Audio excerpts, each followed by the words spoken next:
আমার নবীর ইউসুফ ছিল হুসাইন। হুসাইন ছিল আমার নবীর ইউসুফ। নবীর ইউসুফ ছিল হুসাইন। সফর থেকে আসার পরে আগে হুসাইনকে খুঁজতো, আগে হাসানকে খুঁজতো। ফাতেমা, হাসান কোথায়, হুসাইন কোথায়, নিয়ে আসো আমার কাছে, নিয়ে আসো।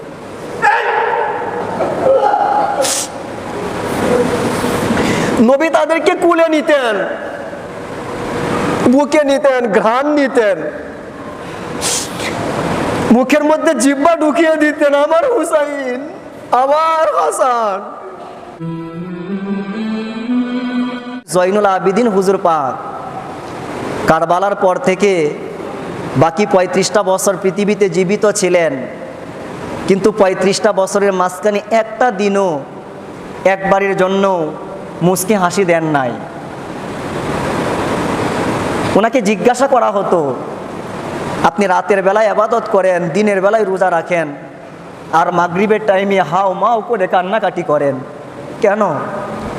উনি বলতেন, মাগরিবের টাইমে আমি যখন পানি নিতে চাই, আমার ওই দিনের কথা স্মরণ হয়ে যায়, যে দিন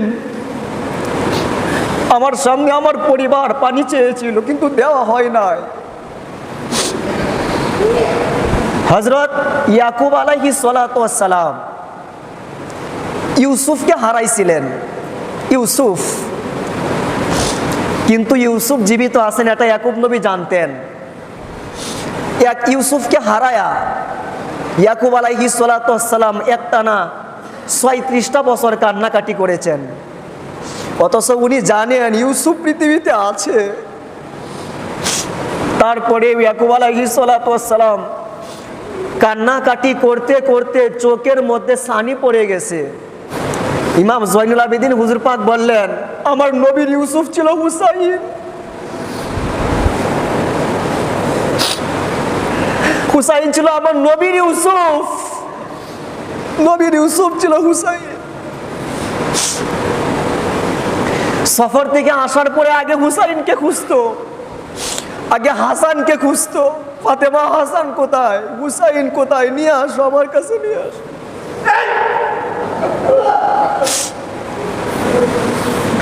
নবী তাদেরকে কুলে নিতেন, বুকে নিতেন, ঘ্রাণ নিতেন, মুখের মধ্যে জিহ্বা ঢুকিয়ে দিতেন, আমার হুসাইন, আমার হাসান। এত পরিমাণ ভালোবাসতেন।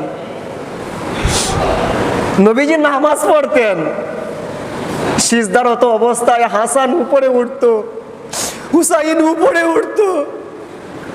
এত পরিমাণ ভালোবাসা তাদেরকে বাসতেন। জয়নুল আবেদিন হুজুর পাক বলেন, আমার সামনে দেখলাম ইমাম হুসাইনের শাহাদাত, আলী আসগরের শাহাদাত, আলী আকবরের শাহাদাত। একে একে 17 জন 27 জন নবীর পরিবারকে হত্যা হইতে দেখলাম। সেই ঘটনা আমার অন্তর থেকে যায় না। কেমনে বলো, আমি হাসার জন্য, হাসা আমার পক্ষে সম্ভব না, মুচকি হাসাটাও সম্ভব না।